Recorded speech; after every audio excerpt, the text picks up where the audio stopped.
बोलो गुरुदेव भगवान की जय। प्यारे कृष्ण कन्हैया लाल की जय। श्री कूर्म पुराण। श्री कूर्म पुराणोपक्रम निरूपण। अनंत श्री विभूषित जगद्गुरु शंकराचार्य पुरी पीठाधीश्वर स्वामी श्री निश्चलानंद सरस्वती जी महाराज। पुराण परिचय।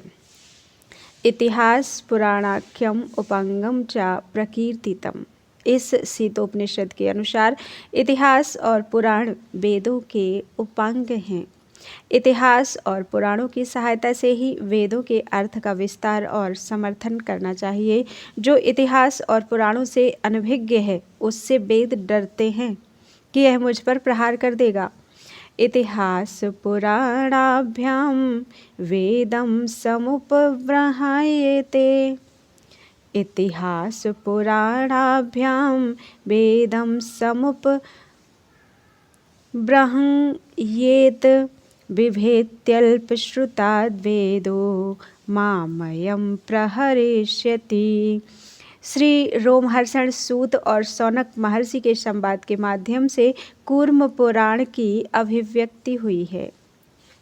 इतिहास और पुराण का अध्ययन करने के लिए सूत जी भगवान व्यास जी के शरणागत हुए। कथा सुनते और सुनाते समय सूत जी की वाणी हर्षित हो जाती थी तथा उनके सभी रोम आनंदोद्रेक से उत्फुल्ल हो जाते थे। अतः स्वयं श्री व्यासदेव जी ने सूत जी का नाम रोमहर्षण रखा। स्वयंभुव यज्ञ में भगवान पुरुषोत्तम के अंश से छात्र तेज संपन्न इंद्र और ब्राह्म तेज संपन्न बृहस्पति संबंधी चरु के सांकर्य से पुराण संहिता के व्याख्यान के लिए रोमहर्षण सूत जी युगादि में प्रादुर्भूत हुए। नैमिषारण्य में शौनकादि महर्षियों के पूछने पर सूत शिरोमणि श्री रोमहर्षण जी ने कहा, सर्गश्च प्रतिसर्गश्च वंशो मनवंतराणि च वंशानुचरितं दिव्याः पुण्याः प्रासंगिकी कथा। सर्ग, प्रतिसर्ग, वंश, मनवंतर और वंशानुचरित ये पुराण के 5 लक्षण हैं। इनमें दिव्य एवं पवित्र प्रासंगिक कथाओं का सुंदर समन्वय हुआ है। ब्रह्म, पद्म, विष्णु, शिव, भागवत, भविष्य, नारद, मार्कंडेय, अग्नि, ब्रह्मवैवर्त, लिंग, बाराह, स्कंद, वामन, कूर्म, मत्स्य, गरुण और वायु ये 18 पुराण हैं। अन्यान्य उपपुराण भी मुनिपुंग व्यास जी के द्वारा निगदित हैं।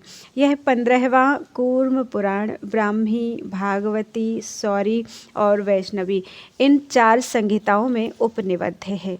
ये चारों संहिताएं धर्म, अर्थ, काम और मोक्ष रूप पुरुषार्थ चतुष्टय को देने वाली हैं। 18,000 श्लोकों से मंडित इस कूर्म पुराण की ब्राह्मी संहिता में 6,000 श्लोकों का सन्निवेश है।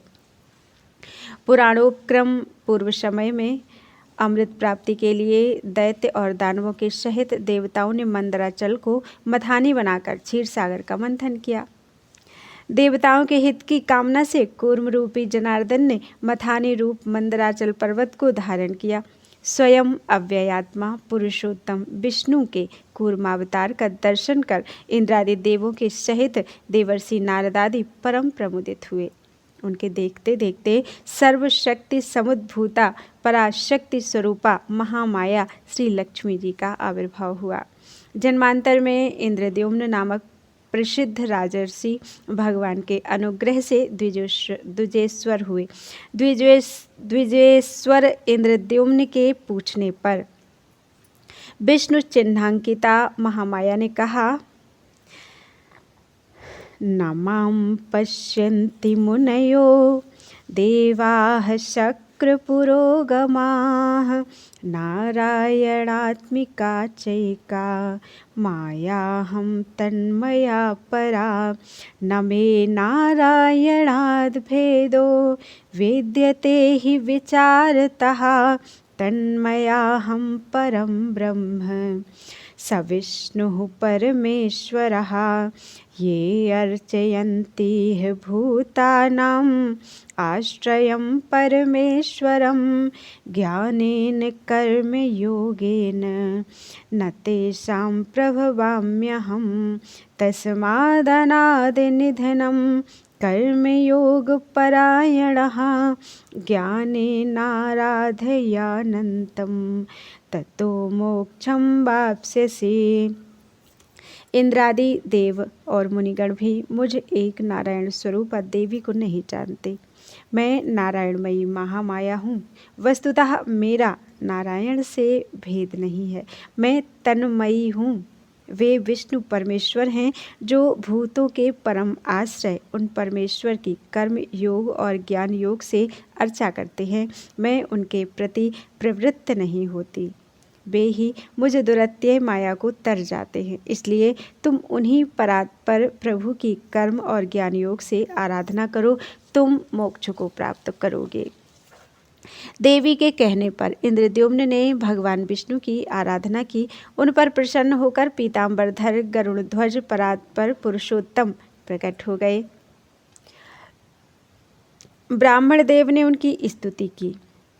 भूतात्मा भूत भावन भगवान ने दोनों हाथों से उनका स्पर्श किया। स्पर्श मात्र रूप भगवत प्रसाद से इंद्रद्युम्न को परमानंद सिद्धिप्रद ब्रह्मैक विषयक विज्ञान उत्पन्न हो गया।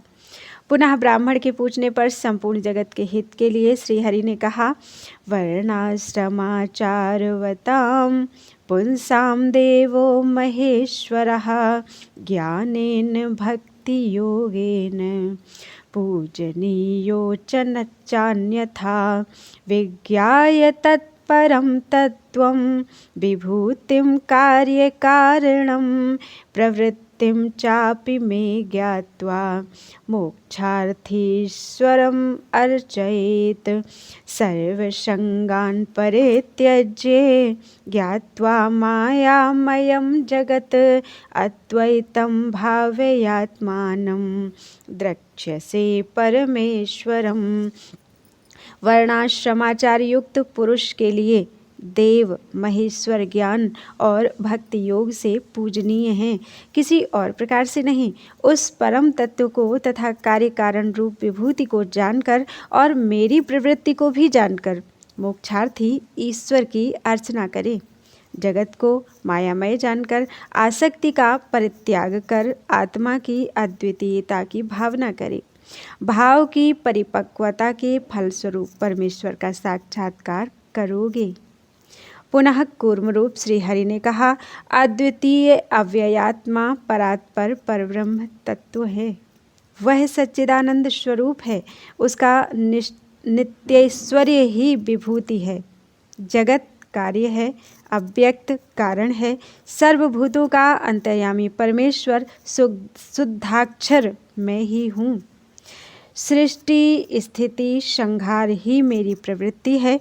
हे द्विज, इस तथ्य को भली भांति जानकर तुम कर्मयोग के द्वारा परमेश्वर की समर्चना करो। भगवान की आज्ञा के अनुसार इंद्रद्युम्न भावपूर्ण हृदय से भगवान की आराधना कर उसके अमोघ प्रभाव से पुत्रादि के स्नेह को विच्छिन्न कर सन्यासी हो गए। उन्होंने उस परम योग को भी प्राप्त कर लिया जो कि ब्रह्मात्म तत्व का एकत्व विज्ञान रूप है। कालांतर में ऋषियों के पूछने पर कूर्म रूप जनार्दन ने कहा, मैंने महासर्ग के आरंभ में देव शिरोमणि ब्रह्मा की रचना की। ब्रह्मा ने ब्राह्मण आदि वर्णों की सृष्टि की। ऋग्वेद, यजुर्वेद, सामवेद और अथर्ववेद संज्ञक चतुर्वेद ब्रह्मा के सहज रूप हैं। अनादि अनंत नित्य अव्यय शक्ति स्वरूपा यह दिव्या बागदेवी स्वयंभू ब्रह्मा के द्वारा वेदमयी होकर स्फुरित हुई। इसी से सभी प्रवृत्तियों की सिद्धि होती है। वेदार्थनिष्ठ मुनियों ने तदनुरूप जिन मनवादी स्मृतियों की रचना की, उन्हीं का वेदज्ञ मनीषियों को अनुसरण करना चाहिए। मुनियों के द्वारा स्मृत धर्म को ही परम धर्म समझना चाहिए। जो भी मनमाने विचार से रचित वेद बाह्य स्मृतियाँ हैं वे सब निष्फल हैं, क्योंकि उनके द्वारा निरूपित कर्मों की गति निश्रेयसप्रद नहीं है। अतएव तमोनिष्ठ स्मृतियों का दूर से ही त्याग उचित है। ऋचोयंजूंसि सामानि तथैवार्थवर्णानि च ब्रह्मणः सहजं रूपं नित्यैषा शक्तिरव्यया अनादिनिधना दिव्या वागुत्सृष्टा स्वयंभुवा आदौ वेदमयी भूता यतः सर्वाः प्रवृत्तयः या वेदबाह्याः स्मृतयो याश्च काश्च कुदृष्टयः सर्वास्ताः निष्फलाः प्रेत्य तमोनिष्ठाहिताः स्मृताः। मनवादी स्मृतियों में यजन, याजन, दान देना, दान लेना, अध्ययन और अध्यापन ये 6 कर्म ब्राह्मणों के कहे गए हैं। दान देना, अध्ययन करना और यज्ञ करना ये क्षत्रिय वैश्य के कर्म कहे गए हैं। दंड और युद्ध क्षत्रिय के धर्म है। कृषि वैश्य का कर्म है। द्विजातियों की शुश्रूषा ही शूद्रों का धर्म है। अग्नियों और अतिथियों की शुश्रूषा, यज्ञ, दान, देवार्चन ये गृहस्थ के धर्म हैं। होम, फलमूल सेवन, स्वाध्याय, तप, शास्त्रानुसार बलि वैश्वादि ये वानप्रस्थ के धर्म हैं।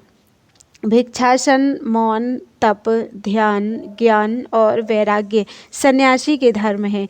भिक्षाचर्या, गुरु शुश्रूषा, स्वाध्याय, संध्या, हवन ये ब्रह्मचारियों के कर्म हैं। वर्णाश्रमियों को स्वधर्म संरक्षण का सदैव तत्परता से पालन करना चाहिए, क्योंकि धर्म से ही अर्थ, काम एवं मोक्ष की प्राप्ति होती है। अतएव धर्म का ही समाश्रयण करना चाहिए। धर्मात् संजायते ह्यर्थो धर्मात् कामोऽभिजायते धर्म एवापवर्गाय तस्माद् धर्मं समाश्रयेत्। यह भी ध्यान रहे कि वैदिक कर्म 2 प्रकार के होते हैं, प्रवृत्त और निवृत्त। ज्ञानपूर्वक किया गया कर्म निवृत्त है तथा उससे भिन्न किया गया कर्म प्रवृत्त कहलाता है। निवृत्त का सेवन करने वाला पुरुष परम पद को प्राप्त होता है। इसलिए ज्ञान, विज्ञान आदि निवृत्त कर्म ही संसेवनीय हैं, अन्यथा पुनः संसरण सुनिश्चित है। प्रवृत्तिं च निवृत्तं च द्विविधं कर्म वैदिकं ज्ञानपूर्वं निवृत्तं स्यात् प्रवृत्तं यदतोऽन्यथा निवृत्तं सेवमानस्तु याति तत्परमं पदं तस्मान्निवृत्तं संसेव्यम् अन्यथा संसरेत् पुनः। क्षमा, दम, दया, दान, अलोभ, त्याग, आर्जव, असूया, तीर्थानुसरण, सत्य, संतोष, आस्तिक्य, श्रद्धा, इंद्रिय निग्रह, देव द्विज पूजन, अहिंसा, प्रिय भाषण, अपैशून्य, अकलह ये 4 वर्णों के सामान्य धर्म हैं। क्रियाशील ब्राह्मणों का प्राजापत्य स्थान अर्थात विराट लोक है। संग्राम में पलायन न करने वाले क्षत्रियों का इंद्र स्थान है। स्वकर्मरत वैश्यों का मारुत स्थान है। सेवाशील शूद्रों का गांधर्व स्थान है। गृहस्थों का प्राजापत्य स्थान है। वानप्रस्थों का स्थान सप्तऋषि लोक है। ब्रह्मचारियों का स्थान ऊर्ध्वरेता ऋषियों का लोक है। ऊर्ध्वरेता सन्यासियों का हिरण्य गर्भ लोक है। योगियों का परमाक्षर परव्योम अमृत स्थान है। वह आनंद स्वरूप ऐश्वर धाम है। वह काष्ठा और परागति है, जिसे प्राप्त कर पुनरावर्तन नहीं होता। परब्रह्म परमात्मा ही रजः सत्व तमोगुण के योग से क्रमशः ब्रह्मा, विष्णु और महेश संज्ञा धारण करते हैं। ये त्रिदेव लीलापूर्वक परस्पर अनुरक्त हैं। त्रिशस्तु मूर्तयः प्रोक्ता ब्रह्म विष्णु महेश्वरः रजः सत्व तमो योगात् परस्य परमात्मनः अन्योन्यम् अनुरक्तास्ते ह्यन्योन्यम् उपजीविनः अन्योन्यं प्रणताश्चैव लीलया परमेश्वरम्। ब्रह्मा, विष्णु और महादेव रूप से प्रयोजन वसात एक ही परमेश्वर माने गए हैं। अतएव सर्व प्रयत्न से इन वंदनीयों की वंदना और पूजनीयों की पूजा करनी चाहिए। यदि मोक्ष नामक अव्यय पद को शीघ्र पाना चाहे तो वर्णाश्रम प्रयुक्त धर्म से प्रीतिभाव पूर्वक यावत जीवन प्रतिज्ञा पूर्वक इनकी पूजा करे। तस्माद् ब्रह्मा महादेवो विष्णुर्विश्वेश्वरः परः एकस्यैव स्मृतास्तिस्त्र